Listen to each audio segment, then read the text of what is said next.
बहुत बढ़िया अवसर है।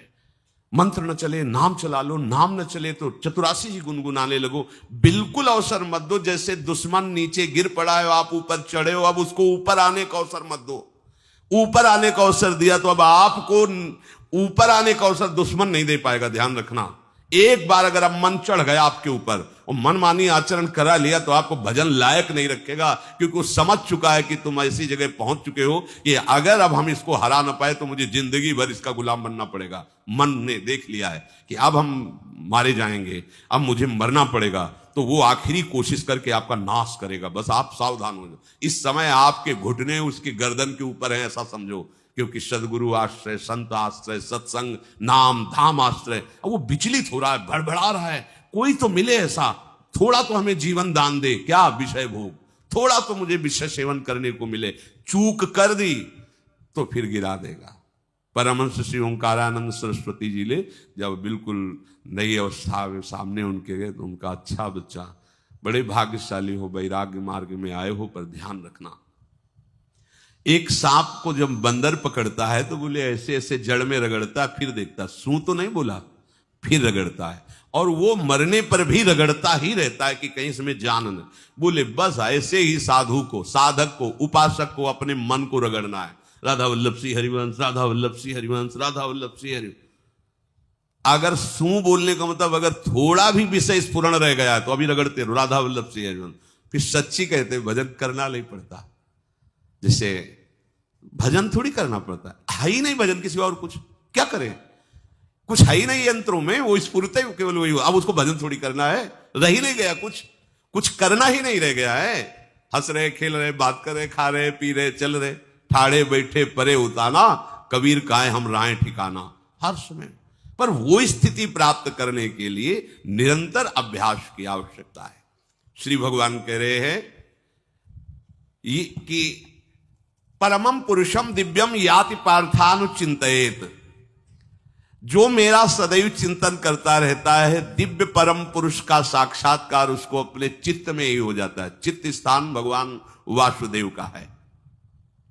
शरीर छोड़ने के बाद नहीं, शरीर रहते ऐसी आनंद की वृत्ति उदय होती है। अब उनके लिए शब्द ही नहीं तो क्या वर्णन करें, ऐसी आनंद की उसी आनंद में वो आनंद समुद्र प्रभु प्रकाशित होने लगते हैं।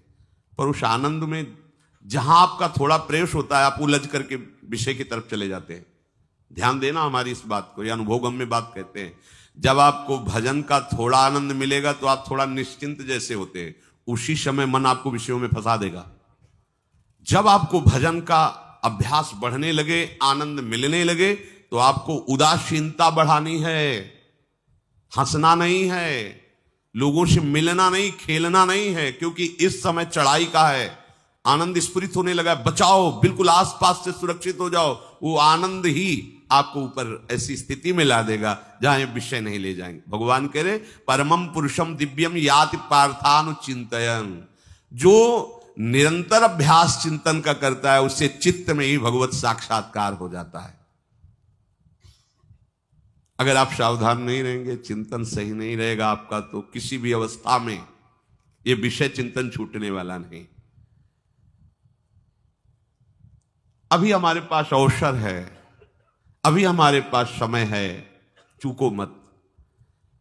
ये बहुत सूक्ष्म लड़ाई है, ये कोई बाहर के लाठी डंडा गोली वाली लड़ाई नहीं है, ये अंतर की लड़ाई है। इसमें बड़े बड़े हार जाते हैं। अगर कोई जीत पाता है तो एकमात्र भगवान को समर्पित चित्त वाला जीतता है। हमें लगता है आपको बढ़िया समर्पण का अवसर है। अब आप ये जो मना किया जाता है, उन विषयों का भोग करते हैं, विषयों का सेवन करते हैं, तो फिर ऐसा लगता है अब हम नहीं कर पाएंगे, हमारे पास कोई चांस नहीं रह गया कि अब आपको संभाल सके। इसलिए आप सहयोग कीजिए। ये बाहरी आनंद 4 दिन का है, मान जाओ, बाहरी आनंद। ये श्री जी के मार्ग के लिए हम कह रहे हैं किसी जन्म में भगवत प्राप्ति करनी। अगर आप नहीं कर मानोगे, मनमानी आचरण करोगे तो भ्रष्ट हो जाओगे। ये संसार का स्वरूप है, किसी न किसी बहाने से वो आपको सतमार्ग से हटाएगा। ना किसी को घर आने दो, ना किसी के घर जाओ, ना किसी को रंग लगाओ, ना किसी से रंग लगवाओ। अपनी प्रिया प्रीतम के साथ होली खेलो, यहां जो सत्संग हो रहा है ठीक है, सुना है, एकांती किया, कुटिया में जाओ चुपचाप, अपने श्री जी को रंग लगाओ, श्री जी के सामने पद गाओ, श्री जी के सामने नाचो, उन्हीं तो भावना में उनके साथ खेलो, किसी और की जरूरत नहीं। कोई अब दूसरा हमें छुए, दूसरा कोई हमारा अपना बने, अब हमें जरूरत नहीं है। देखो हमारी भाषा समझ में आ रही हो तो समझ लेना, नहीं बाद में पछताओगे।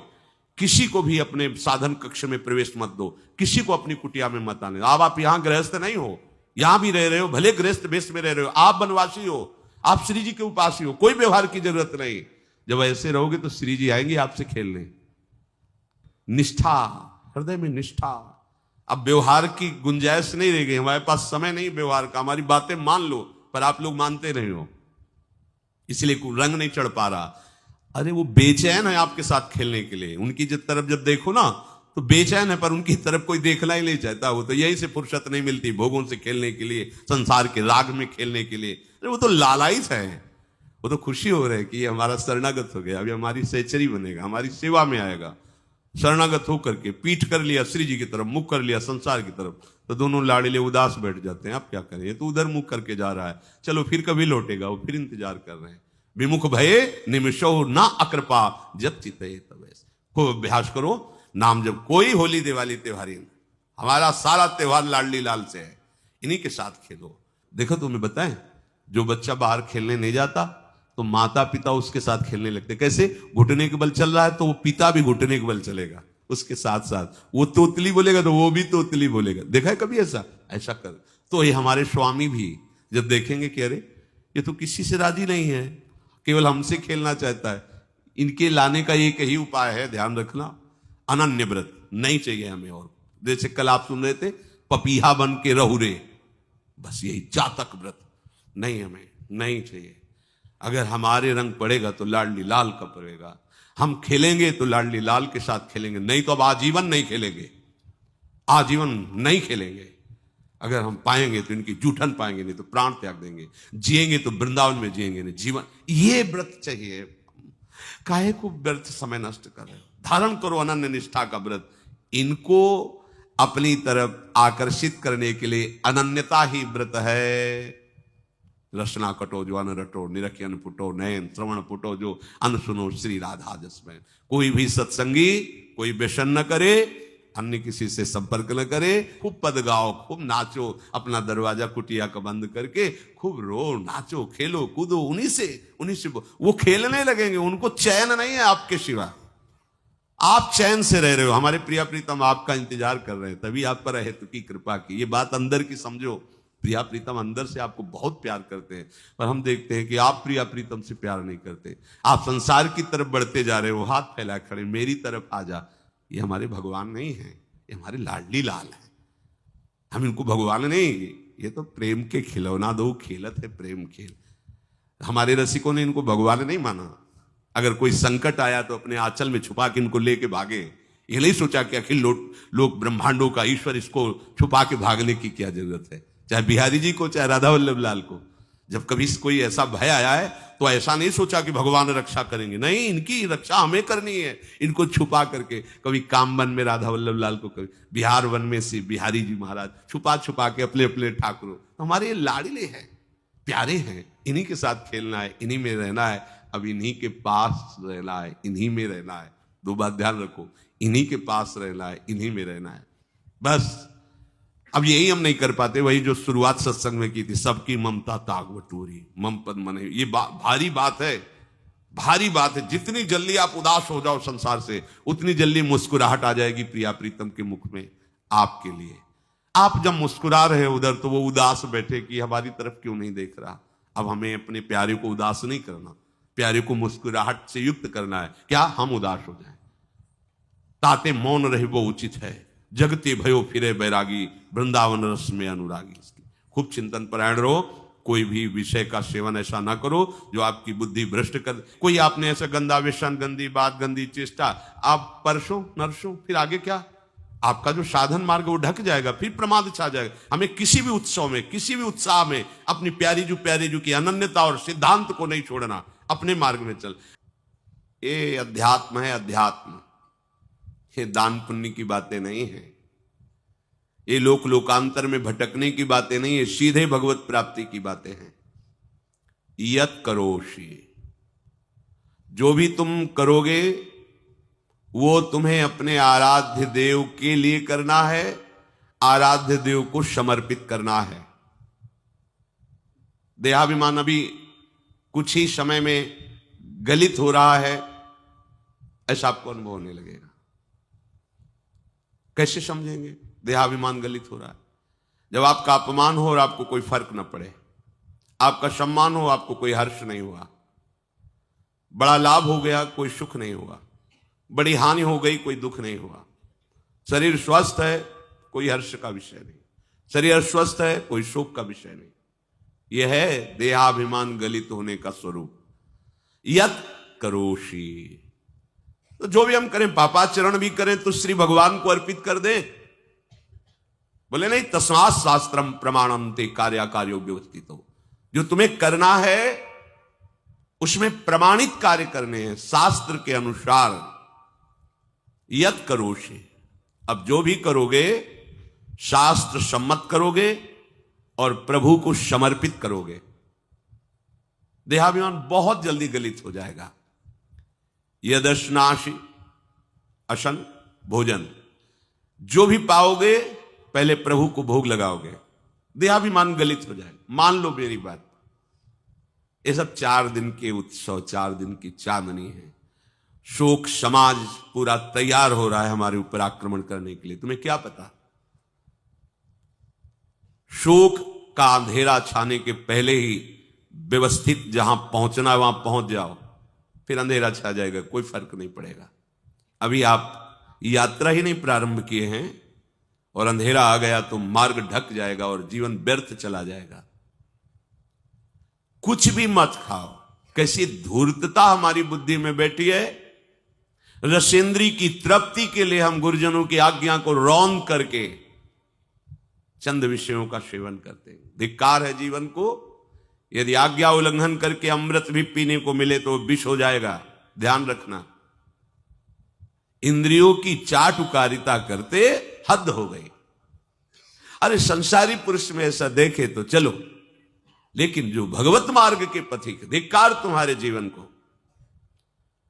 प्रिया जी को बिना भोग लगाए अर्पित किए तुम पाने के लिए उत्साहित कैसे हो रहे हो?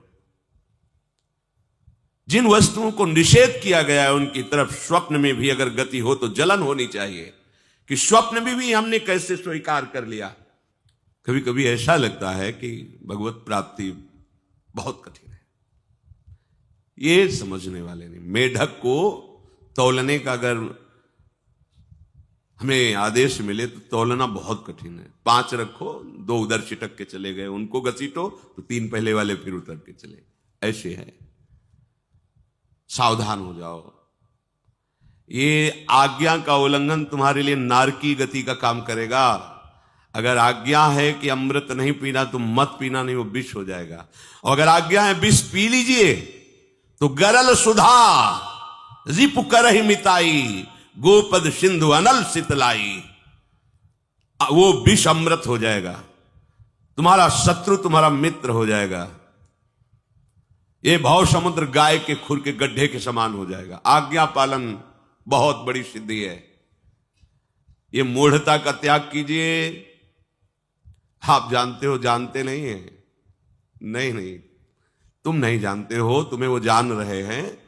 अगर तुम अपना आनंद चाहते हो, सुख चाहते हो तो आज्ञा पालन करो, इसी से देहाभिमान गलित होगा। तुम्हारी एक एक वृत्ति उस सर्वात्मा प्रभु बैठे देख रहा है और उन्हीं के रिझाने के लिए तो तुम्हें मानव देह मिली, भगवत मार्ग मिला। ये ध्यान रखो, एक बार भी बिना भोग अर्पित किए हुए जो पाओगे वही तुम्हारी बुद्धि भ्रष्ट कर देगा। देख लो आंख खोल के कैसे बुद्धि भ्रष्ट होती है। वो अपने आराध्य देव इष्ट देव की ही निंदा करने लगता है, आराध्य देव इष्ट देव के विपरीत चलने लगता है। ये बुद्धि गिरी मतलब सर्वनाश। जो शास्त्र में कहा गया है, कामः संजायते क्रोधा क्रोधा स्मृति विभ्रमा स्मृति भ्रंशात् बुद्धिनाशो, बुद्धिनाश को ही कहा गया प्रणश्यति, नष्ट हो गया, वो किसी काम का नहीं। यत करोषि, जो भी कर रहे हो वो प्रभु के लिए हो, और प्रभु को अर्पित करो।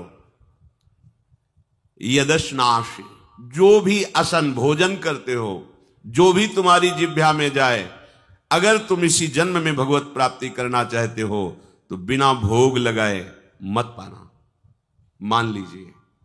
फिर कह रहे यज्जुहोषी, जो भी तुम हवन का तात्पर्य होता है भागवतिक कार्य करते हो, वो प्रभु को अर्पित कर दो, बड़ा सुख मिलेगा। जो तुम ददाशी, किसी को भी कुछ भी देते हो, प्रभु को दे दीजिए।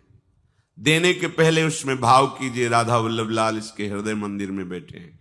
अब भोजन, जल, वस्त्र जो भी आपको उसको दिया तो उस व्यक्ति को नहीं दिया, सीधे ठाकुर जी को दिया, राधा वल्लभ लाल को दिया। यत तपस्यासी, जो भी तुम तपस्या कर रहे हो, काम वेग को सह रहे हो, क्रोध को सह रहे हो, गर्मी सर्दी सह रहे हो, अनुकूलता प्रतिकूलता सह रहे हो, ये भी प्रभु को अर्पित कर दो। भगवान आदेश कह रहे हैं तत्कुरुष्व मदर्पणम, ये सब मेरे को अर्पित करने का मतलब मेरी पूर्ति नहीं हो जाएगी, तेरी पूर्ति हो जाएगी। भला ये सब नदियां समुद्र में गिरना बंद कर दें तो समुद्र घट जाएगा क्या?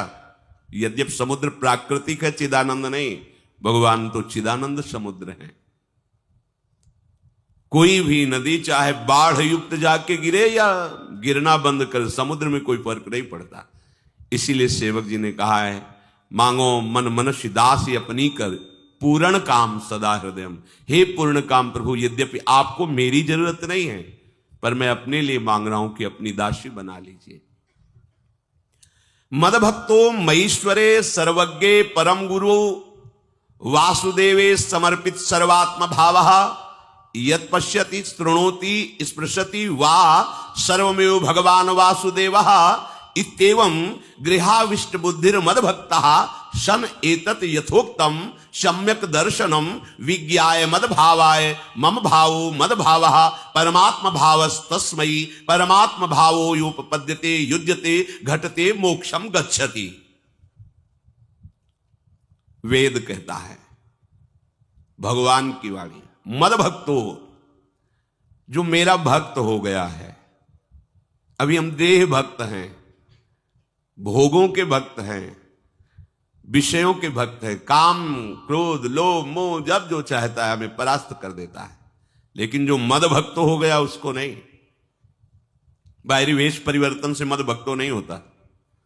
कभी कभी हंसी आती है कि अमृत कुंड को छोड़ करके मल कुंड का स्वाद लेने के लिए कितना लालायित है जीव, कैसी मंद बुद्धि। मतलब एकदम लगता है कि वाह प्रभु आपकी है विचित्र माया है, ये इधर कूदे तो अमृत कुंड है, इधर कूद रहा है मल कुंड है। वो जानबूझ करके अमृत को त्याग करके मल कुंड में जा रहा है।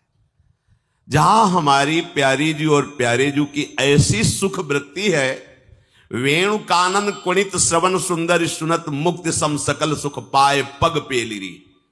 मोक्ष सुख को भी लात मार करके जिस सुख में बढ़ा है, कैसा कैसा तुम्हारा आश्रय है। हमारे युगल सरकार का ऐसा सुख है कि मोक्ष सुख थूक देने योग्य हो जाता है, और आप युगल सरकार को एक तुच्छ विषय के लिए छोड़ देते। कैसे भक्त हो तुम, कैसे हो तुम? खुद प्रश्न करके देखो। कभी तुम्हें अपने ऊपर धिक्कार नहीं आता? अपने को बहुत चतुर समझते हो, अपने को बहुत प्रवीण समझते हो कि कोई नहीं जानता हम क्या खाते हैं, कोई नहीं जानता हम कहां जाते हैं, कोई नहीं जानता हम कैसे खिलाड़ी हैं कि खेल रहे हैं। अरे पागल, तू कैसा खेल रहा है। ये जगन नाटक वैभवा, वो बैठे हुए डायरेक्टर सब कुछ देख रहा है और तुम्हारी कहानी लिख रहा है।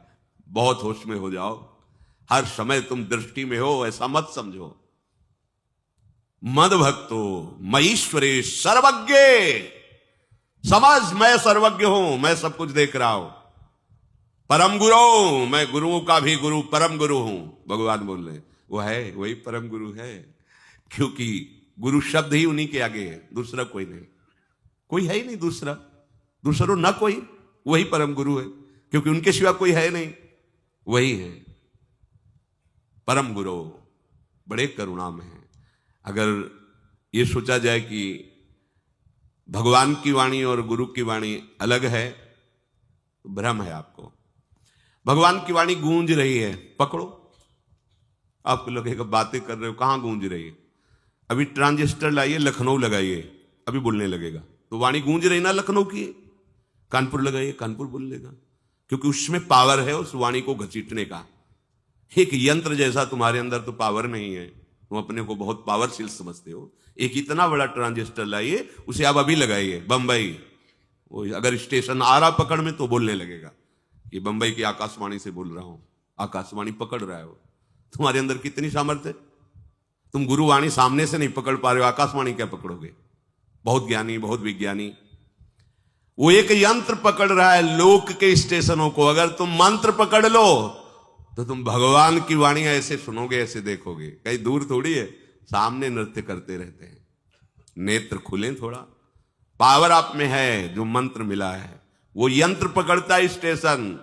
पावर तुम्हारा सीधे पावर हाउस को पकड़ेगा। अखिल ब्रह्मांडों का पावर वासुदेवा समर्पित सर्वात्म भावः। तो यत् पश्यति यत् शृणोति स्पृशति, वो भगवान का स्पर्श करेगा, भगवान की वाणी सुनेगा, भगवान को ही देखेगा। कौन? जो मद भक्ता है। तो आप लोग बड़े कृपा पात्र हैं, भगवत मार्ग के पथिक बन गए। कहां फंसे हो यार, कहां। बड़ी हंसी आती है। साधक अपने छोटे से दोष को पहाड़ की तरह देखकर व्याकुल हो जाता है और गुरु और भगवान से पुकारता है, नाथ देखो मैं ऐसा, मुझे बचा लो। प्रभु अभी तक समर्पण नहीं हो पाया, उसे अपने में फुर्सत नहीं। जो मेरा हो जाता है